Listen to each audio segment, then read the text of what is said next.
하나님께서 우리에게 주시는 말씀 봉독합니다. 마태복음 23장 1절에서 12절까지의 말씀입니다.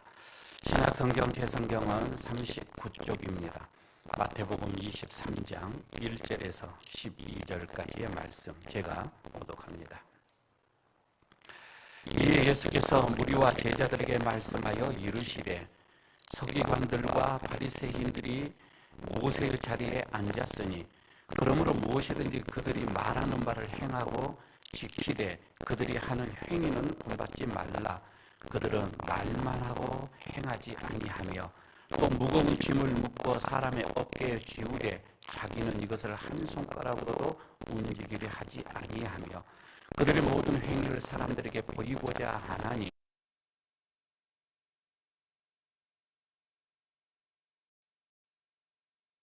회당의 높은 자리와 시장에서 문안받는 것과 사람들에게 랍비라 칭함을 받는 것을 좋아하느니라. 그러나 너희는 랍비라 칭함을 받지 말라. 너희 선생은 하나요 너희는 다 형제니라. 땅에 있는 자를 아버지라 하지 말라. 너희의 아버지는 한 분이시니 곧 하늘에 계신 이시니라. 또한 지도자라 칭함을 받지 말라. 너희의 지도자는 한 분이시니 곧 그리스도이시니라. 너희 중에 큰 자는 너희를 섬기는 자가 되어야 하리라. 누구든지 자기를 높이는 자는 낮아지고 누구든지 자기를 낮추는 자는 높아지리라. 아멘. 혹시 여러분 지금 세계 인구가 몇 명인 줄 아세요? 70몇 억이라고 한다는 것은 좀 전에 확인했던 거고 제가 오늘 아침에 다시 한번 확인을 해봤어요. 82억 명입니다. 계속해서 늘어나고 있습니다. 50년도가 되어지면 100억이 되어진다라는 그런 예상을 하기도 합니다. 어떤 곳에서 이것을 좀 흥미로운 통계를 좀 내놨는데 제가 이것을 보면서 좀 생각하는 것이 좀 많이 있었습니다. 자, 82억 명. 여기에서 유럽에서 거주하는 분은 11%밖에 되지 않습니다. 그리고 북미는 5%입니다. 남미는 9%예요. 아프리카는 여기에는 15%입니다. 나머지 60%는 아시아주입니다. 아시아가 그렇게 많이 있습니다. 그런데 힘을 쓰지를 못하고 있지요. 그리고요, 농촌과 이 도시를 비율을 봤는데 농촌이 49%예요. 도시가 51%에 거주하고 있습니다. 그러면 농촌은 뭐 다 그렇겠지만 도시에서도 마찬가지겠지만 자기 집을 소유하고 있는 사람들이 몇 퍼센트 될까? 77%입니다. 그리고 나머지 23%는 그냥 홈리스입니다. 빌려서 생활을 하고 있는 거이지요. 또 하나 더 조금 흥미로운 것은 여러분 우리가 먹고 마시는 것에 대해서 어렵지는 않지요. 21%입니다. 21%는 과식을 한대요. 그냥 많이 먹는다고 하는 것입니다. 그런데 63%는 그냥 자급자족합니다. 문제는 여기에서 16%가 영양실조라고 하는 거예요. 아직도 여러분 먹지 못해서 힘들어하는 사람들이 16%예요. 우리 지구상에. 적은 숫자가 아니죠. 깨끗한 물, 마음껏 마실 수 있는 이 물을 먹는 비율은 87%입니다. 그러면 나머지 13%는 아직도 오염된 물을 먹고 있다고 하는 거예요. 치명적이죠, 이 건강에는. 여러분 지금 여기에 모두가 다 우리는 한 100%라고 해도 뭐 과언은 아니겠지만 핸드폰을 소지하고 있는 분들, 우리나라는 거의 90몇 프로 이렇게 보도가 되겠지만 세계의 비율 82만 명을 2억 명을 이렇게 봤을 때에는 핸드폰 소유자가 75%입니다.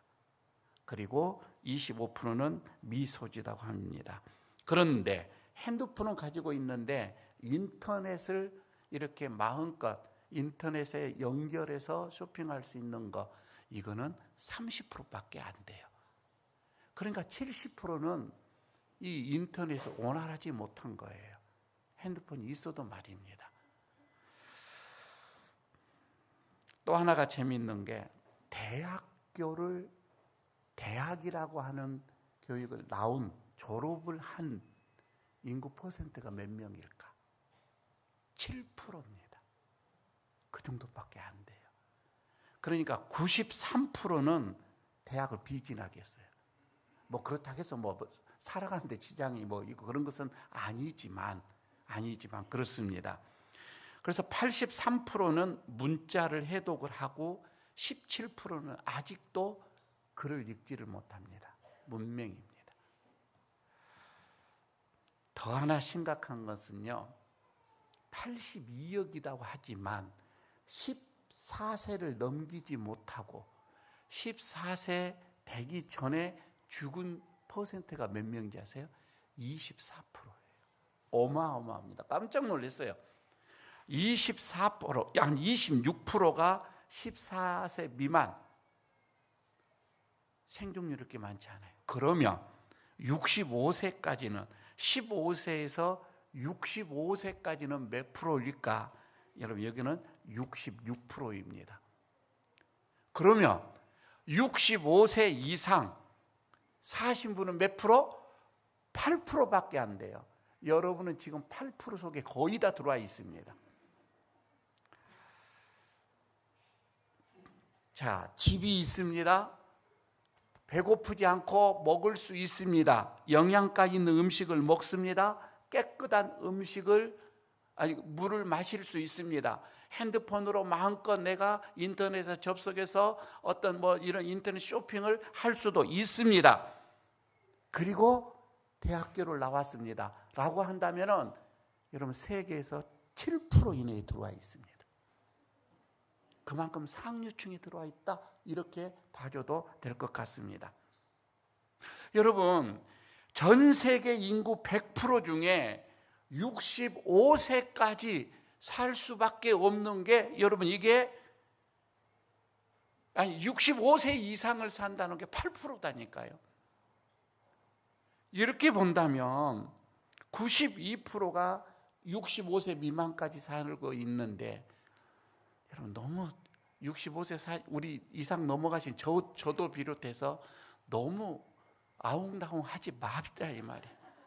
너무 그렇게 인색하게 살지 말자. 충분히 여러분, 우리는 살 만큼 살았다, 이 말이에요. 너무 욕심 부리지 말자, 이거예요. 그냥 만족하고 감사하십시오. 그리고 남은 생애 말입니다. 나에게 얼마만큼 생애가 주어질지 이미 우리는 복을 다 받았으니 말이에요. 감사하면서 사랑하면서 순간순간을 여러분 그렇게 기쁘게 사시기를 바랍니다. 내일 부르신다 할지라도 우리 살 만큼 살았다, 이 말이에요. 그런데 제가 이것을 이렇게 보면서 우리가 이제 남은 삶을 좀 하나님의 자녀답게 이거를 좀 용어를 좀 수원해서 좀 고급 용어를 쓴다면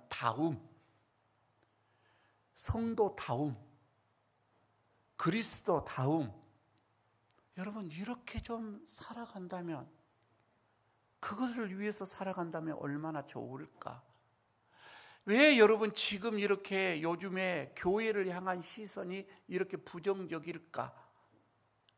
물론 옛날부터 그런 것도 있었지만 교회를 향한 부정적인, 그러니까 교회를 신뢰를 하지 못한 어떤 그런 분위기 속에서 살아가고 있는 게 지금 여러분 오래됐어요. 왜 이렇게 신뢰를 잃어버렸을까? 여러 가지 이유가 있겠지만은 거기에는 교회다움이 잃어버렸다, 이 말이에요. 물론 여러분 교회다움이라고 하는 것은 거기 안에 성도다움을 잃어버렸던 거이죠. 그리스도다움 말입니다. 그리스도인답게 살지 못하기 때문에 교회의 신뢰가 이렇게 다 무너지는 것이 아니겠는가? 그러면 어떻게 여러분 이것을 회복할까? 그렇게 어려운 것은 아닙니다.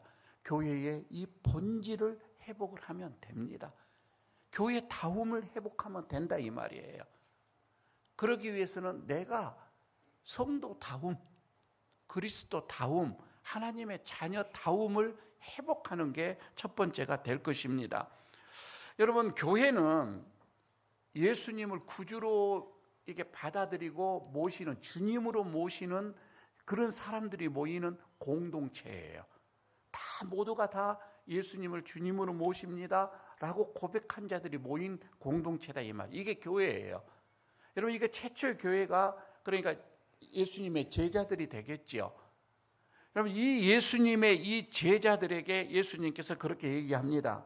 제자들의 삶에 대해서, 그리고 그 삶은 어떻게 살아야 된다, 너희는 어떻게 신앙생활을 해야 된다 라고 이렇게 말씀을 하시면서 여기에 교회 다움, 성도 다움을 말씀을 해주고 있어요. 그게 오늘 본문의 말씀입니다. 예수님께서 이 바리새인들, 서기관들, 그분들 이렇게 보면서 반면교사로 삼아라 이렇게 말씀을 하고 있지요. 사실 여러분요, 본래는 이 바리새인이나 이 서기관들은 굉장하게 존경을 받은 사람들입니다. 맞습니다. 그들은 세상과 타협하지를 안 했어요. 정말 하나님의 말씀대로 순수한 신앙을 지키려고 부단한 노력을 했던 그런 그룹들입니다. 특히나 이스라엘이 로마하고 이게 전쟁을 하면서 이스라엘 그리고 예루살렘이 완전히 무너질 때가 있었지요. 그때의 이스라엘인들은 굉장히 충격을 받았어요.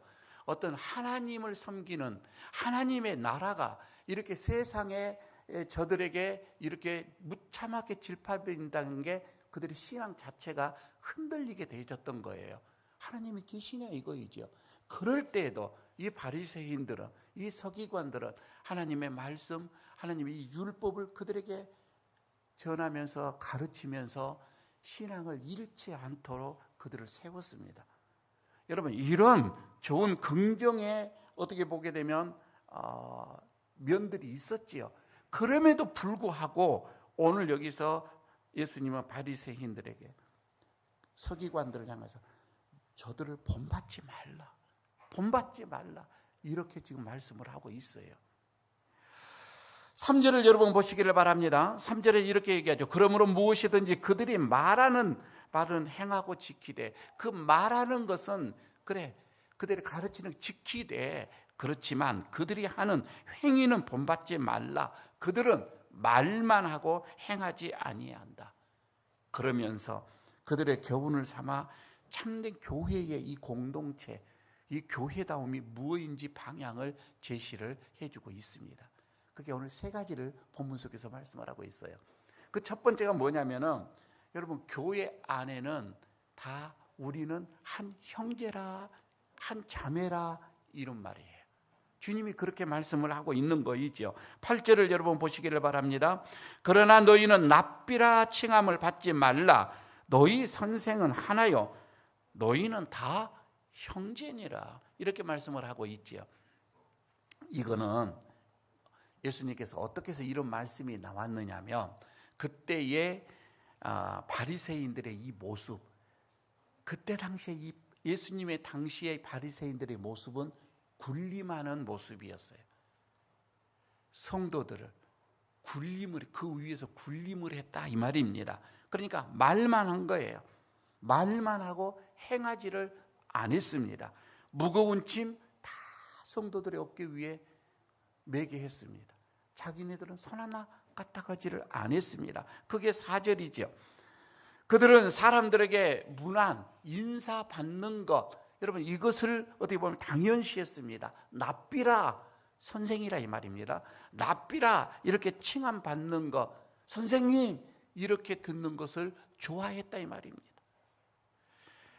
군림하는 그 모습들을 사람들에게서 과시를 한 거예요. 나는 이런 자리다, 나는 이렇게 사람들 앞에서 이런 자리에 있다, 이렇게 과시를 하기를 좋아했다라고 5절에 말씀을 하죠. 여러분, 이것은 없지는 않습니다.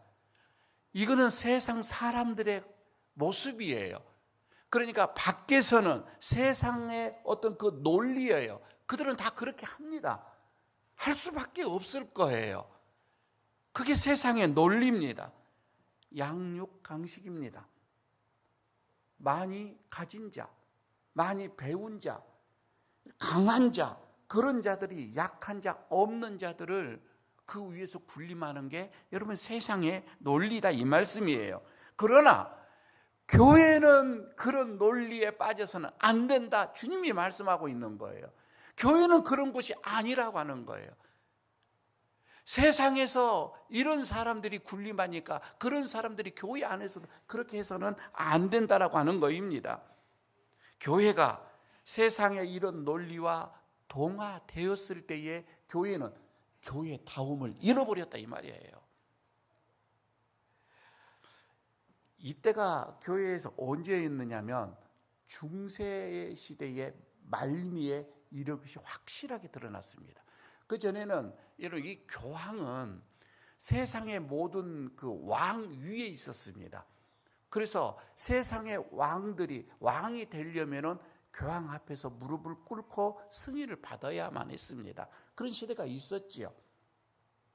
그래서 교황이 인정을 하면 그 나라의 왕이 됐었어요. 추인을 안 해주면 왕이 못 됐다니까요. 왕 위에서 군림을 했습니다. 그러니 여러분 얼마나 힘들었겠어요. 그래서 교회사를 보면 정말 재밌는 것들이 많이 나옵니다. 그 교황에게 추인을 받기 위해서 눈밭에서 3일을 무릎을 꿇고 있었던 왕도 있었습니다. 딱 왕이 되고서는 추인을 받고서는 어떻게 됐습니까? 그때부터요 각 나라 유럽의 왕들이 함께 뭉칩니다. 그리고는 교황에게 반기를 들기 시작을 합니다. 아니 세상의 왕들을 군림을 했는데 이제 그들에게서 밀리려고 하니까 갖은 방법을 다 써서 다시 잡으려고 했던 게 그게 나온 게 뭐냐면 면죄부였습니다. 그게 중세 말기였죠. 면죄부까지 내어놓으면서 세상을 잡으려고 했던 것 우리는 잘 알고 있습니다. 이런 상황 속에서 교회는요 세상의 이 논리에 완전히 잠식되어 버립니다. 그리고서 교회다움을 잃어버립니다. 교회 본질을 잃어버렸던 거이죠. 그런데 여기서 예수님은 그럽니다. 제자들에게 바리새인들 저들의 이런 서기관들 이러한 모습을 반면교사로 삼아라 이렇게 말씀을 하지요. 너희는 랍비라 칭함을 받지 마라. 선생이라고 칭함을 받지 말래요 하시면서 우리는 다 형제지 않느냐. 형제인데 왜 여기 안에서 그렇게 랍비라고 칭함을 받으려고 하느냐 이 말씀입니다. 형제는 여러분 군림하는 그런 관계가 아니잖아요. 형제 자매는 여러분 서로가 부족해도 이해해주고 감싸주고 용기를 더 주고 사랑하고 이끌어주고 존경하고 여러분 이게 형제 자매의 관계예요.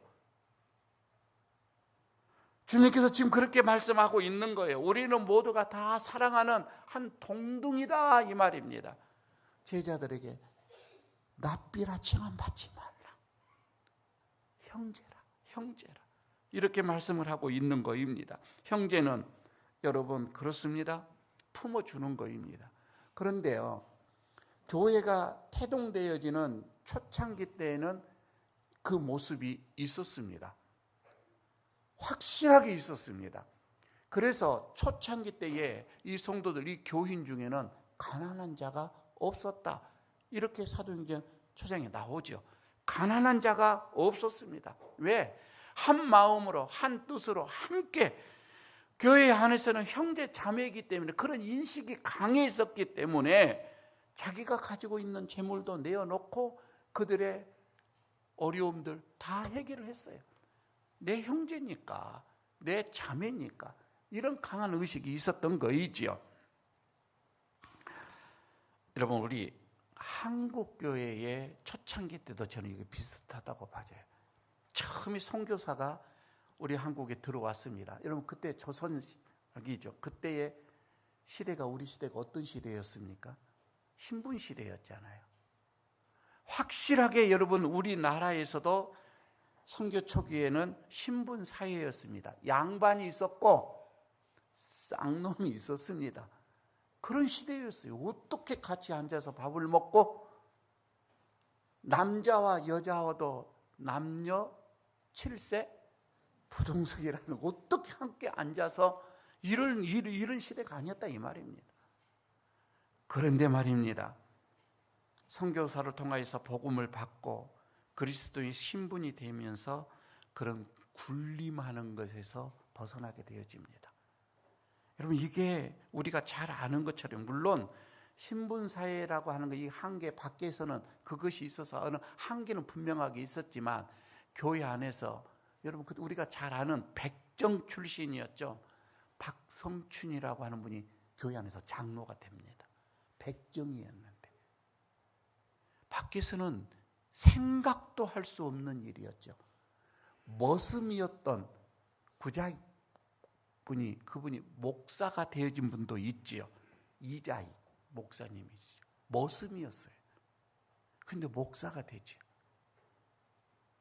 여러분, 초창기 때도 우리 교회 안에서도 이런 일들이 있었습니다. 교회는 신분의 차이가 아닙니다. 교회는 형제 자매라 이 말입니다. 두 번째, 오늘 주님이 또 이렇게 말씀을 합니다. 교회의 공동체는 하나님 중심이다. 이렇게 말씀합니다.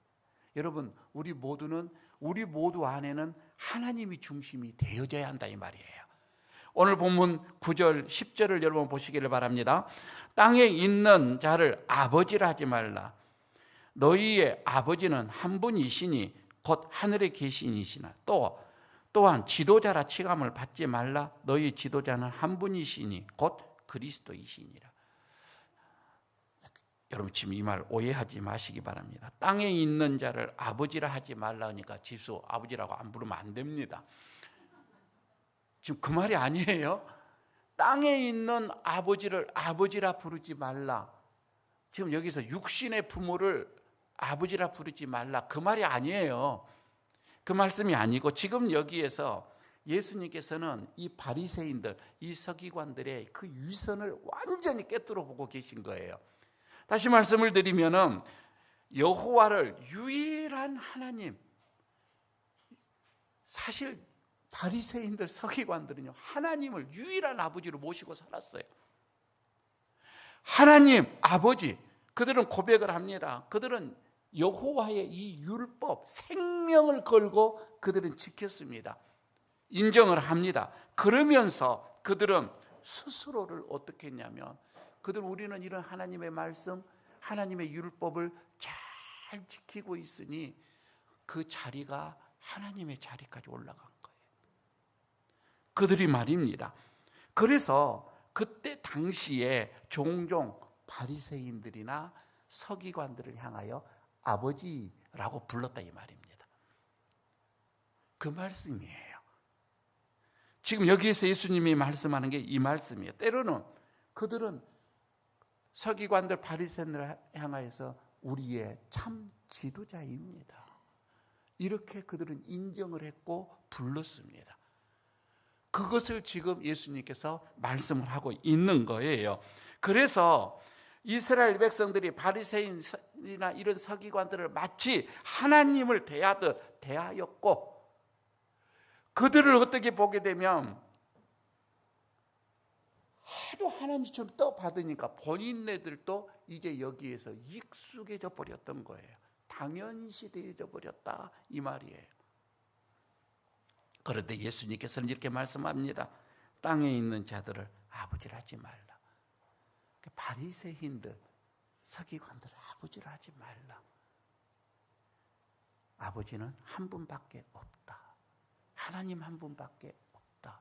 이렇게 말씀을 하시고 그리고 지도자라 스스로 하지 말라. 우리의 지도자는 예수 그리스도 한 분이다. 이렇게 예수님께서 말씀을 하고 있습니다. 여러분, 이 말씀을 통해서 확실한 게 뭐예요? 우리 공동체 안에서는 중심이 하나님이시다 이 말입니다.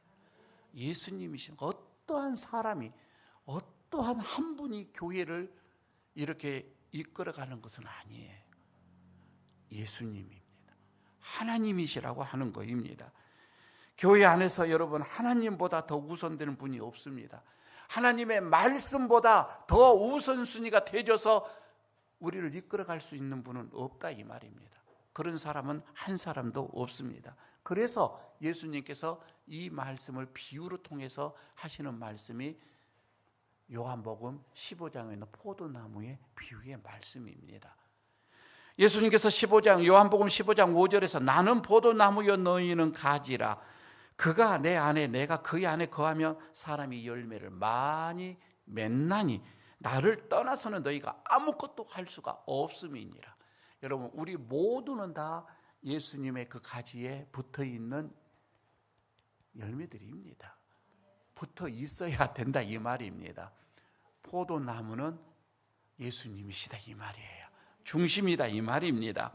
그래서 여러분, 교회 공동체 안에서 이제 하나님이 중심이시고 예수님의 그 지도자가 되셔서 우리가 이끌어 가야 되는데, 문제는 신앙이 없고 아직 믿음이 세워지지 않고 그 예수님이 보이지 않고 그 하나님이 보이지 않는데 어떻게? 그래서 보이는 자를 따라가는 거이거든요.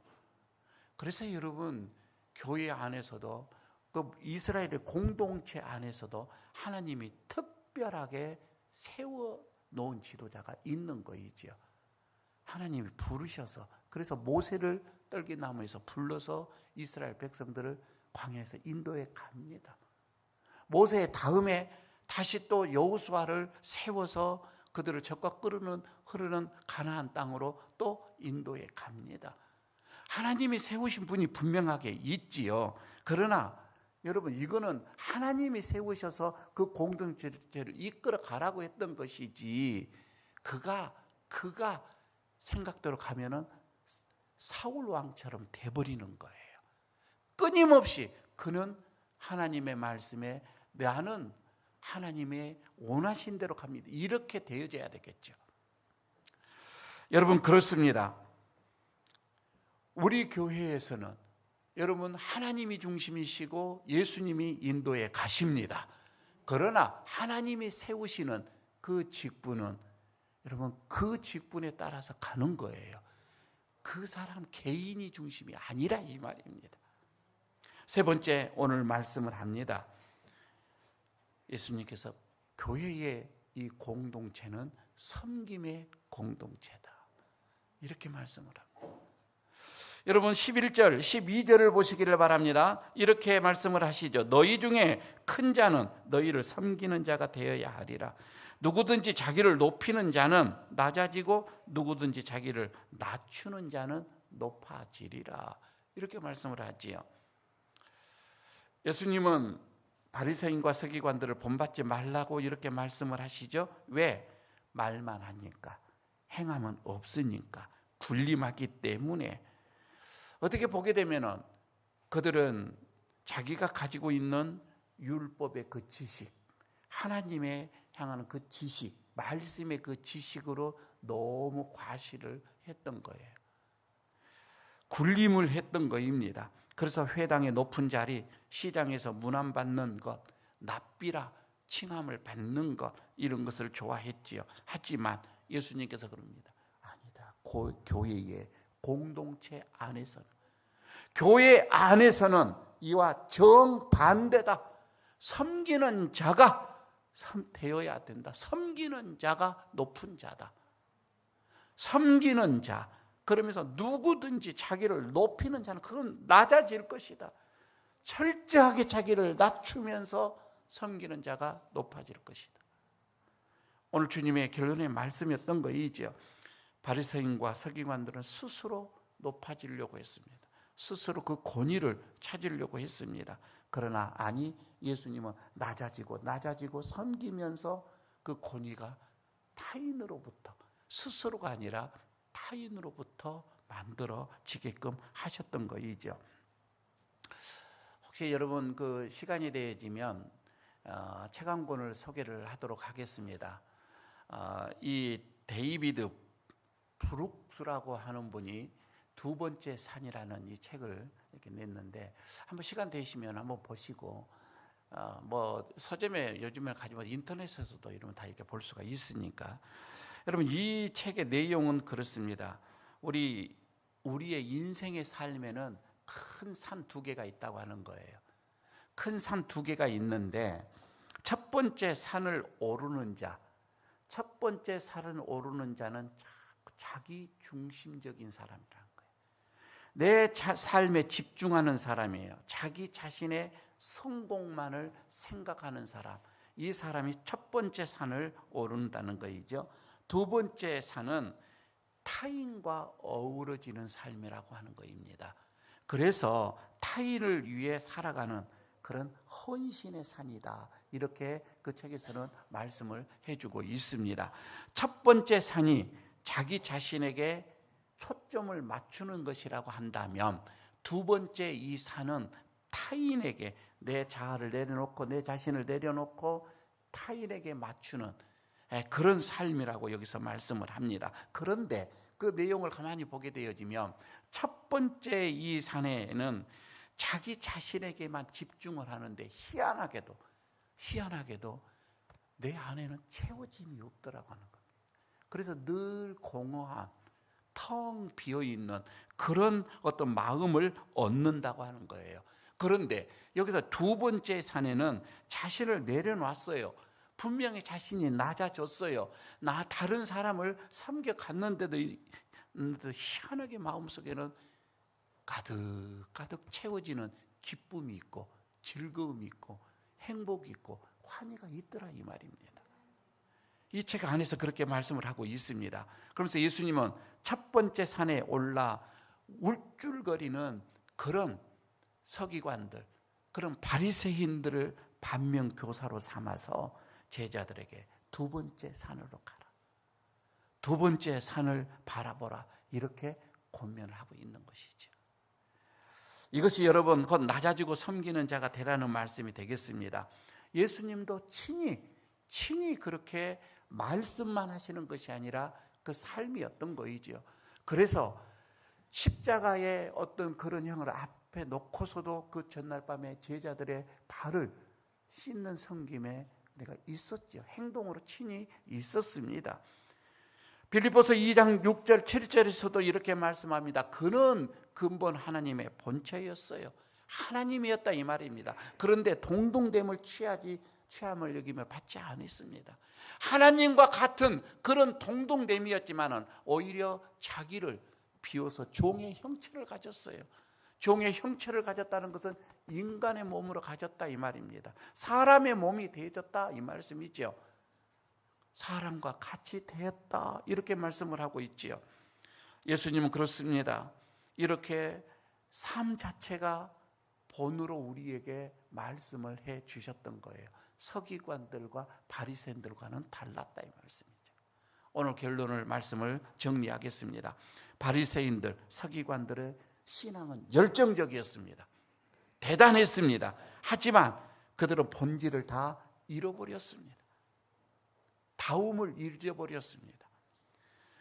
예수님은 바리새인과 이런 서기관들의 초점을 잃어버렸던 것을, 본질을 잃어버렸던 것을 지적을 이렇게 하셨던 거이죠. 너무 여러분 교회 생활 형식주의에 빠지지 마십시오. 너무 형식주의에 빠져버렸고 말과 행동이 그래서 달랐고 군림하고 대접받고, 여러분 이렇게 받기만을 좋아했던 저들, 그러면서 제자들에게 반면교사로 삼아라. 저렇게 해서는 안 된다. 저렇게 해서는 교회 공동체를 이룰 수 없다. 이렇게 말씀하십니다. 여러분, 오늘 예수님께서 세 가지 말씀합니다. 교회는 군림하는 공동체가 아닙니다. 우리 모두가 다 형제 자매입니다. 두 번째, 예수님께서 말씀하십니다. 교회에게는 하나님이 원하시는 이 공동체는 여러분 철저하게 하나님의 중심의 공동체다. 한 사람이 중심이 되어 있어서 교회가 움직이는 것은 아니다. 세 번째 말씀을 합니다. 교회는 겸손히 섬기는 공동체이다. 한 주일 동안 이 말씀이 힘이 되시기를 바라겠습니다. 아버지 하나님, 교회담을 잊어버렸던 요즘 우리가 먼저 교인다움을 회복하기를 원합니다. 주님의 자녀다움을 회복하기를 원합니다. 우리 모인 모든 공동체가, 우리 에일 공동체가 이렇게 주님이 기뻐하시는 교회다움으로 회복이 되어져서 하나님을 기쁘게 하는, 그래서 다시금 세상 사람들이 이 교회를 바라보며 살아계신 하나님을 보게 하여 주옵소서. 예수 그리스도를 저들이 마음속에 우리의 모습, 삶을 보고 영접하는 놀라운 역사들이 있게 하여 주옵소서. 오늘 우리에게 이런 은혜가 있게 하여 주옵소서. 예수님 이름으로 기도드리옵나이다. 아멘.